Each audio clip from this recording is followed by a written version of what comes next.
Bagal services सुरक्षितेची खरी साथ। आरोग्य विमा, वाहन विमा, टर्म इन्शुरन्स, जीवन विमा, म्युच्युअल फंड, गुंतवणूक, सर्व कंपन्यांची विमा व क्लेम सुविधा। आमचा पत्ता shop number 26, metro complex, Kuldan road, Karjat. संपर्क क्रमांक 9011400903। एक वेळ अवश्य भेट द्या। बागल सर्व्हिसेस, तुमच्या आर्थिक सुरक्षितेचा विश्वासू साथीदार।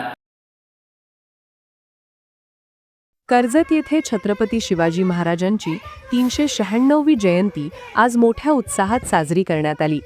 कर्जत येथील छत्रपती शिवाजी महाराज चौक येथे सकल मराठा समाजाच्या वतीने या भव्य सोहळ्याचे आयोजन करण्यात आले होते। यावेळी शिवरायांच्या पुतळ्यास पुष्पहार अर्पण करून अभिवादन करण्यात आले। उपस्थितांनी शिवरायांच्या विचारांचा जागर केला। कार्यक्रमाला सकल मराठा समाजासह विविध राजकीय पक्षांचे पदाधिकारी, कार्यकर्ते व नागरिक मोठ्या संख्येने उपस्थित होते। संपूर्ण परिसर भगव्या झेंड्यांनी आणि शिवजय घोषणांनी दुमदुमून गेला होता। कार्यक्रम शांततेत व शिस्तबद्ध पद्धतीने पार पडला।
अष्टपदान